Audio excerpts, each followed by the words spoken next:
rejected brass bed in a sleep out, and I would fall up through the roof every night, fall up through the darkness, gaining speed, being more and more terrified as I went through the planets and the suns and the endless, what seemed to be the endless distance.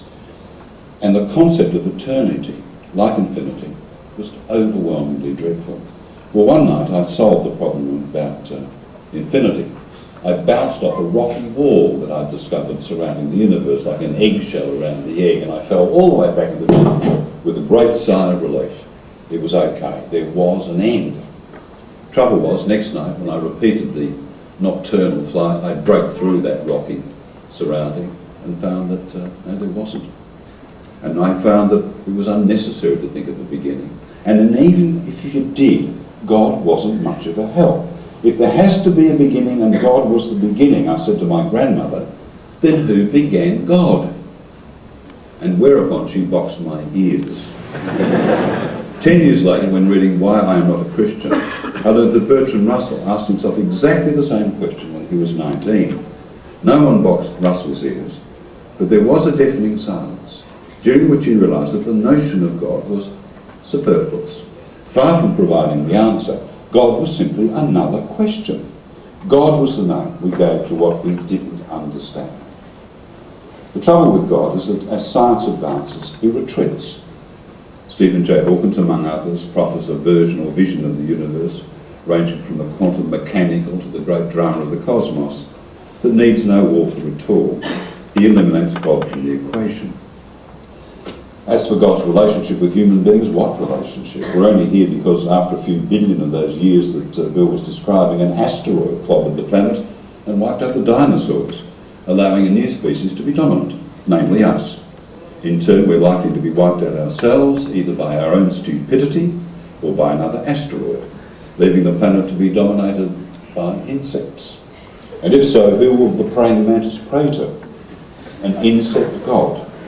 But that's what worshippers do.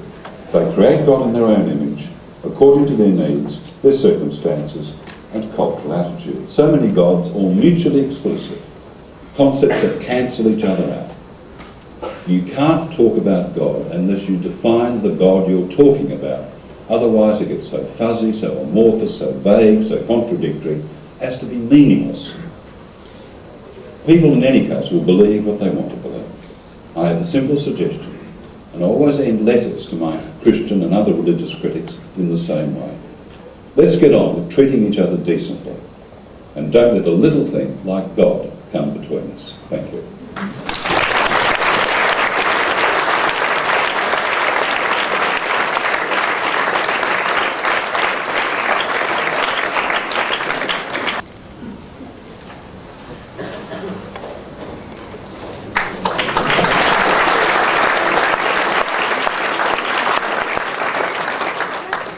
Well, I'm very grateful for Philip's serious response to the issues that I raised in my first speech. My fear in participating in this debate was that I was afraid that he would use his infamous rhetoric and ridicule to reduce the debate to a sort of contest of wits in which I would surely not be able to compete with him. And so I'm glad that he has treated it in a substantive and serious way that's worthy of the topic. Now, you remember I said I was going to defend two contentions in today's debate. First, that there's no good reason to think that atheism is true. Now, you notice in his opening speech, Philip didn't present any arguments for atheism. He gave us no justification, no reason to think that God does not exist. Instead, he made two comments. First, he says, well, Bill is an atheist too because he doesn't believe in many gods. But that's not what atheism means. Atheism is the belief that there is no God. So as long as I believe in one God, that means I am a theist, not an atheist. The Encyclopedia of Philosophy, which is the standard reference work in the field, says, according to the usual definition, an atheist is a person who maintains that there is no God. So that is the claim that Philip needs to defend tonight. My argument, as I presented it, is consistent with any of the great monotheistic faiths in the world today. I have argued that there is a personal creator of the universe who is immaterial, timeless, changeless, spaceless, enormously powerful, and who created the universe out of nothing. And that fundamental theistic conclusion is compatible with any sort of monotheistic religion and gives us a specific idea of the kind of deity we're talking about. Secondly, Philip responded, atheism isn't a belief or a set of belief, it's just the absence of belief. But again, without wanting to talk or quibble about semantics, that's just not what atheism is. As the Encyclopedia of Philosophy says, atheism is the claim that there is no God. Philip has confused atheism with agnosticism.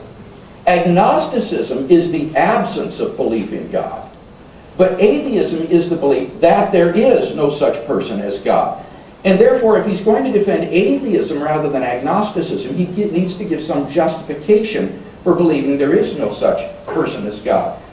Secondly, his redefinition of atheism trivializes atheism. Because if atheism is merely the absence of God belief, then even little infants are atheists because they don't have a God belief, right? But can you imagine somebody, one woman talking to another and saying, "Oh, Shirley, I just heard that you gave birth to baby twin girls." And she says, "Yes, it's true, but you know, it's so sad. They're both atheists." Well, that trivializes the claim to be an atheist. In fact, on that definition, my cat, Muff, is an atheist because Muff doesn't have any belief in God. So if we're going to take atheism seriously, it is the claim that there is no such person as God. And therefore it requires justification, and so we still have yet to hear from Philip as to why we should think there is no such person as God. Secondly, I presented what I think are good reasons to think that theism is true, and I did it by means of a series of three disjunctions. First, either the universe had a beginning or it did not. And I argued that both philosophically and scientifically, the universe did have a beginning. Philip didn't give a response to this, and I won't have a chance to respond now until my last 5-minute speech, since he didn't respond. He only alluded to Paul Davies. But I want to quote from an interview which Philip had with Paul Davies called "The Big Questions in the Beginning." And this is what Davies said in that interview. "The coming into being of the universe, as discussed in modern science, is not just a matter of imposing some sort of organization or structure upon a previous incoherent state, but literally the coming into being of all physical things from nothing." So that is Paul Davies' view, and I don't think he's changed it, because in March of this year, Paul Davies writes in his lecture, The Big Bang and Before, March of 2002, "Contrary to popular belief, the Big Bang was not the explosion of a compressed lump of matter in a pre-existing void. Space itself comes into existence from nothing at the Big Bang." So, as Philip knows from his own interviews with Davies, standard Big Bang cosmology requires the creation of the universe literally out of nothing. Now that leads to my second disjunction. Either that beginning had a cause or it did not have a cause. And it seems to me to be metaphysically absurd to say that the universe just popped into being uncaused out of nothing. When you think about it, that is worse than magic. I mean, when the magician pulls a rabbit out of the hat, at least you've got the hat and you've got the magician. But on the atheistic view, the rabbit or the universe just pops into existence uncaused out of nothing. And it seems to me that that's simply metaphysically impossible. There had to be a cause that brought the universe into being. The third disjunction that I examined then was whether or not that cause is personal or impersonal, and I gave two arguments as to why the cause had to be a personal being. First, it's implied by its timelessness and immateriality, which suggests that it is of the order of mind. And secondly, only if the cause is a free personal agent can you explain how a timeless effect, or rather a timeless cause, can give rise to a temporal effect with a beginning like the universe. And I think these are very persuasive and powerful arguments for thinking that the cause of the universe is indeed personal. Now, against this argument, Philip simply raised the question, who caused God? But I think that once you understand the concept of what it is to be a necessary, timeless, spaceless, uncaused being, you can see that that question becomes a meaningless question. Keith Ward, the British philosopher of religion, in his book, God, Chance, and Necessity, writes as follows. He says, if one asks, what caused God? The answer is that nothing could bring into being a reality which wholly transcends